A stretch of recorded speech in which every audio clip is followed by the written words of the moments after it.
Hola, good morning or afternoon, depending on what time you are watching my storytelling time again. As promised, I have a book that I want to read to you for Columbus Day, which will be Monday, uh, which actually has been renamed as the Indigenous Peoples Day. So I want to read you this story, Encounter by Jane Yolen. That is a story from the Native American perspective. It has a really powerful message. David Shannon is the illustrator. The illustrations in this book are amazing. I want you to really pay attention to the detail, the color, and how vivid and real these illustrations are. Okay, so I am going to read this with you, for you, and hope that you will see it and have a new perspective, a new understanding of Columbus, which we were taught. I know I was taught that Columbus, quote unquote, discovered America. The question has always been, how can you discover something when people are already there? So when Columbus came to the Americas, there were people there. So he really did not discover America. He conquered and took America, just like all the many conquistadores that came from Europe, Spain, and all the countries across the ocean. So this is a story that I want you to really pay attention to and hopefully ask questions about the discovery of America and the indigenous people that were the first inhabitants. Okay? Encounter. I have a few props that I will use. So, this is the first illustration. I want you to look closely at what these illustrations resemble. Something coming onto the people's land. Can you see? Can you compare them to something? The moon was well overhead, and our great fire had burned low. A loud clap of thunder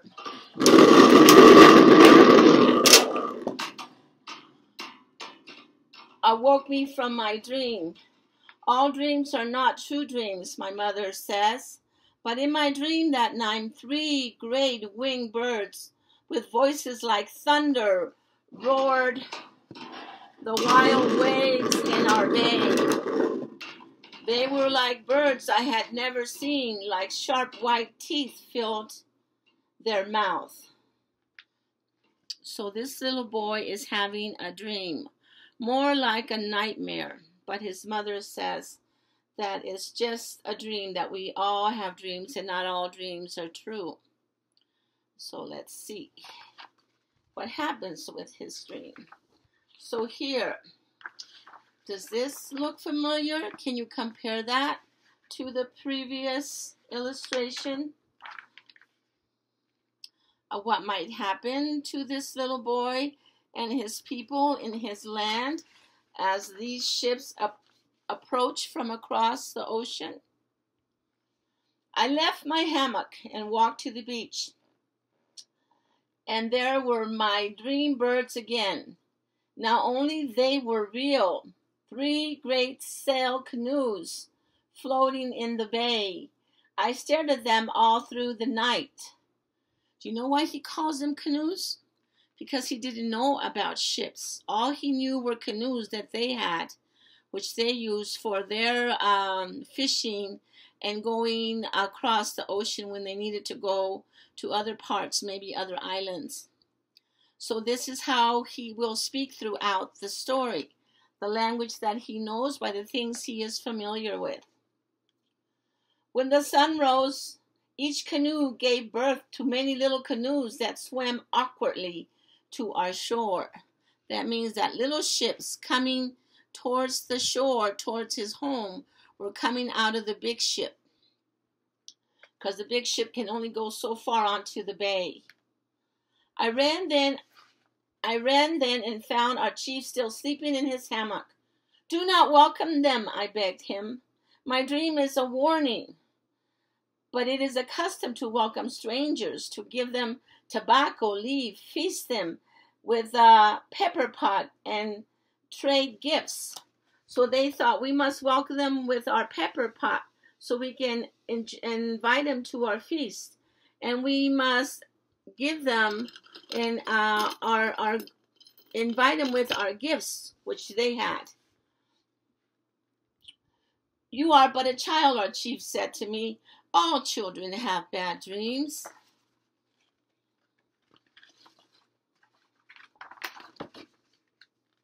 So here's the next illustration. When the people from the canoes come down.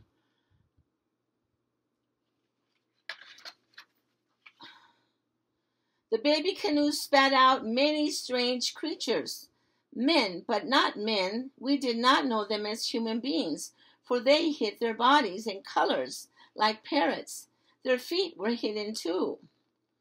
So they had no clothes, so they saw them as strange. They had like feathers like the parrots they have in their land. And they thought they didn't even have feet because they wore shoes, which they had never seen. And many of them had hair growing like bushes on their chins. 3 of them knelt before their chief and pushed sticks into the land. Then I was even more scared. So they saw that they had beards, and they saw that as strange. And then when they put their flags in, the little boy became more scared. What does it mean when somebody puts a stake into the land with their flag from their country? This made the little boy even more afraid.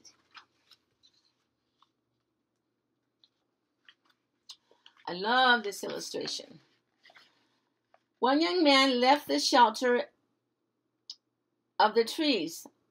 I, who was not yet a man, followed, crying, Do not welcome them. Do not call them friends. No one listened to me, for I was but a child. Our chief said, We must see if they are true men. So I took one by the hand and pinched it. The hand felt like flesh and blood, but the skin was moon to my son. That means his skin was white to his red skin. The stranger made a funny noise with his mouth, not like talking, but like the barking of a yellow dog. So when the men speak, they're speaking their language, Spanish, if they came from Spain. And so he didn't recognize the language because it wasn't the language they spoke in his land. And this is how they imagined these strange men. Our chief told us, See how pale they are? No one can be that color who comes from the earth. Surely they come from the sky. Then he leaped before them and put his hands up, pointing to the sky to show he understood how far they had flown. Perhaps they have tails, said my older brother. Perhaps they have no feet. Our young men smiled, but behind their hands so the guests would not feel bad. Then they turned around to show that they had no tails. So because they were different, they thought they were coming from far away in the sky like the parrots.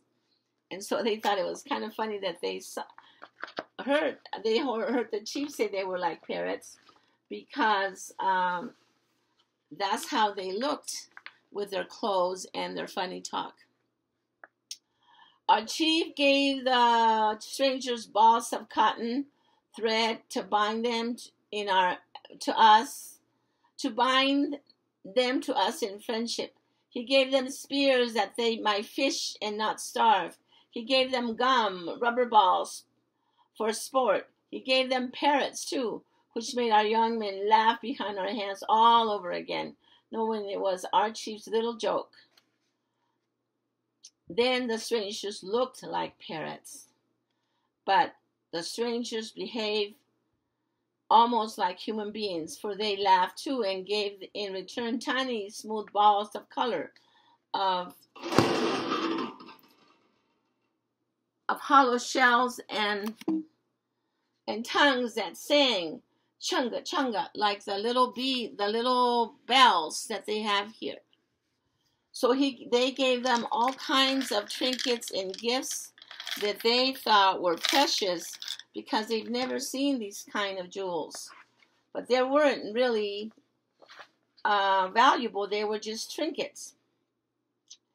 And they gave woven things that fit on the head of a man and would cover a boy's up to the ear. So they even gave them hats that they could wear. Hats that they could wear. So that's, for a while I forgot my dream. For a while I was not afraid. So because they've never seen these kind of gifts from far away, they thought that was kind of cool. And even this little boy forgot his fear because these things were so interesting because they had never seen them. We built a great feasting fire and readied the pepper pot and yams and cassava bread and fresh fish. So they invited them to their feast to make a cassava bread. A cassava bread is made out of a root, kind of like this kind of root, except this is not, I didn't get a cassava root. It's kind of like a long yam that is very healthy. And that's how they would make their cassava bread. So they were preparing the feast to welcome the guests.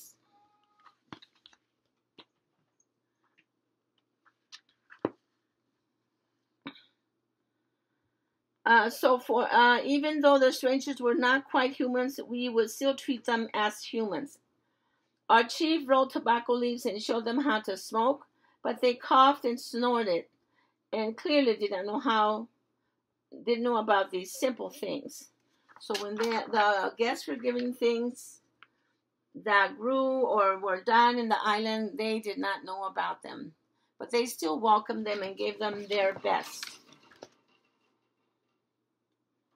Oh, look at this illustration and look at these eyes.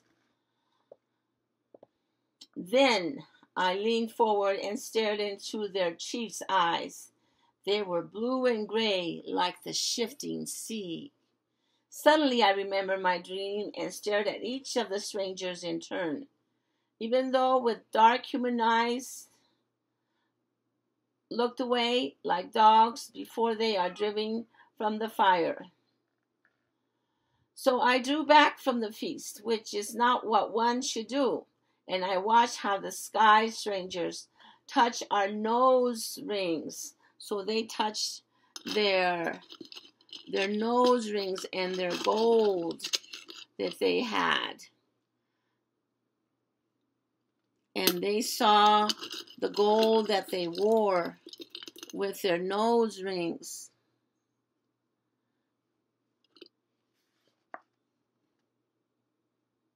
And the golden armbands, but not the flesh of our faces or arms. I watched their chief smile. It was the serpent smile. No lips and all teeth. I jumped up crying, "Do not welcome them." But the welcome had already been given. So this little boy kept warning and warning them, but nobody listened. I ran back under the tree, back to the place where my Zimis stood. I fed it little pieces of cassava and fish and yam from the feast. Then I prayed, "Let the pale strangers from the sky go away from us." My Zimis stared back at me with unblinking eyes. I gave it the smooth balls the strangers had dropped in my hand. "Take these eyes and see into the hearts of the strangers from the sky. If it must be, let something happen to me to show our people what they should know." The Zimis was silent. The Zimis is kind of like his God that he's praying to. It spoke only in dreams. Indeed, it had been spoken already. So the warning had been given. He didn't need any more signs.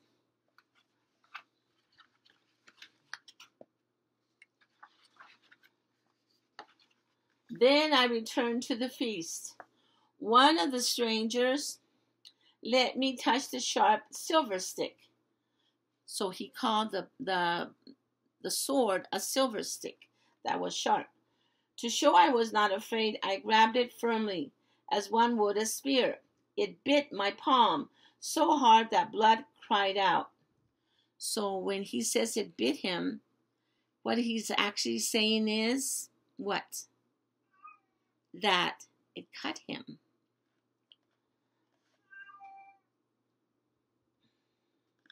So blood came and cried out, but still no one understood. No one heard.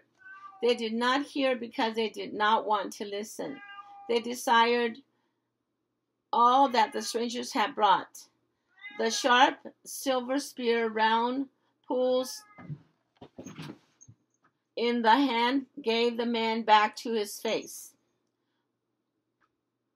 Oh, let me read that again because this is interesting. They desired all the things the strangers had brought. Now his people wanted all the trinkets and the sharp silver spear, which is the spear, and the round pools to hold in the hand that gave each man back his face. Do you know what the round pool that gave man back his face is? What he was describing was a little round mirror. It's like a pool that if you look into it, it gives you back your face. You see a reflection. So since he had never seen this,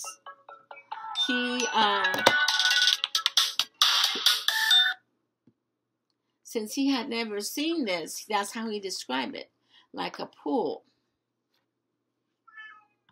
Sorry, that was a phone call. I hope I will call back later. Okay, so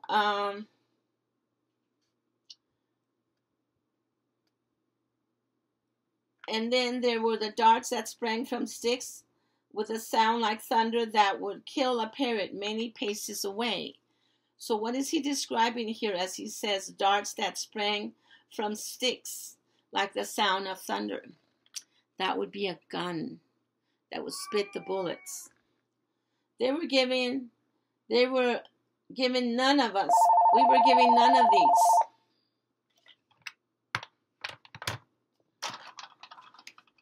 They didn't give them the guns. Why do you suppose? Does that make you suspicious? Did they want them to be armed? More than likely not. They only give them the shells and the tiny trinkets and the balls and the strings. And we were patted upon the head as a child pats a yellow dog. So they were just patting them, patronizing them. We were smiled at with white teeth, a serpent smile. So they were just trying to be nice, but not a sincere nice. They just wanted them to not suspect anything. Look at this illustration.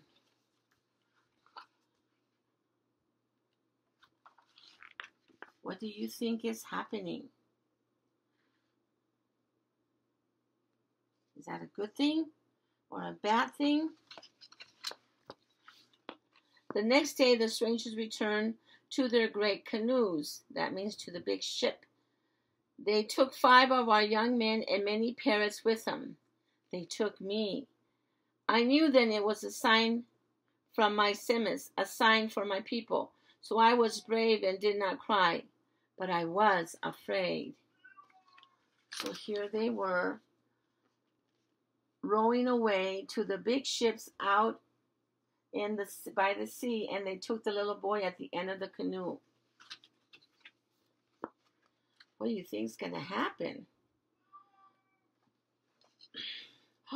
They went, and that night, while my people were asleep on shore, the great sail canoes left our bay, going farther and farther than ever our strongest men could go. So the ship was gonna move away, sail away, until his world was only a thin, dark line stretched between sky and sea. So he could no longer see his village in the horizon. In the early morning, another land lay close enough to see. Silently, I let myself over the side of the great canoe. So he went over the canoe and he went into the water. So down, down, down, he went into the cold water. Then I swam so that to that stranger's shore. So we went to a different shore because the ship had sailed away. And so here he is in another land. The strangers had gone to another land where they would go and do the same to other people at another island. Many days I walked following the sun. Many nights I swam. And many times the sky was full with the moon and stars. All along the way, I told the people how I had sailed in the great canoe. I told the people, I told of the strangers from the sky. I said our blood would cry out in the sand. I spoke of my dream of the white teeth. But even those who saw the great canoes did not listen, for I was but a child.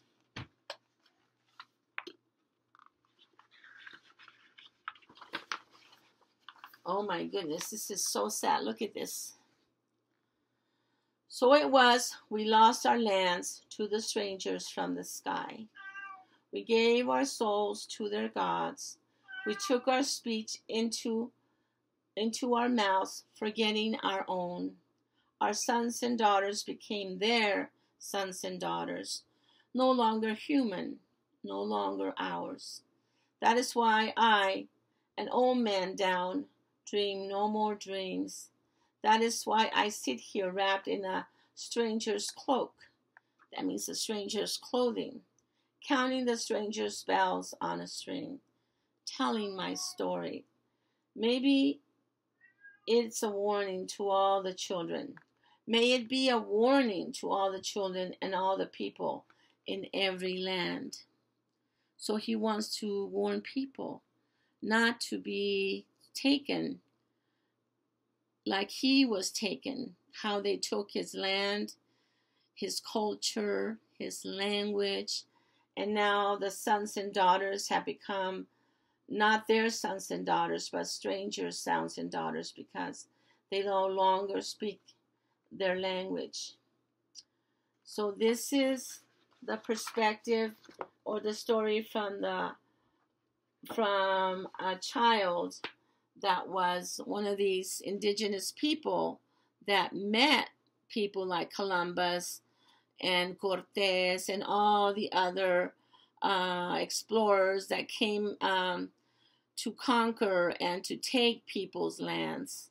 And so this is how they came together, or the encounter.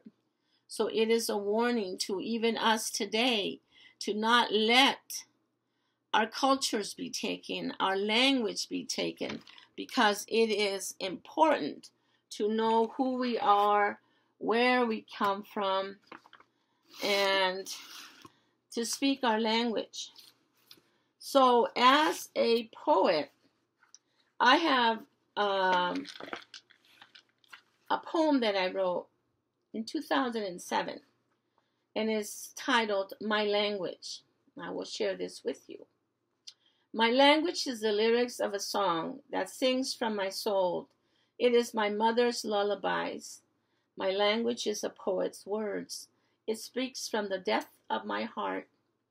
It is a profound love. My language is who I am. It is where I come from, and it will lead me to my dreams. My language I wish you knew, for if you did, I would not be misunderstood. So see, I speak Spanish very fluently because I believe that that is who I am, that is part of me. I want no one to take that away from me because it defines who I am, and I need to know where I come from. My roots are from Mexico, so that I know who I am, where I come from, so I could have strong roots. So when storms come and people try to knock me down and tell me that I am not like them, that I am not worthy of certain things, I can stand up strong and defend myself because I am proud, because my roots are strong, and I will not be shaken, like a tree who will stand tall and firm in the midst of all storms.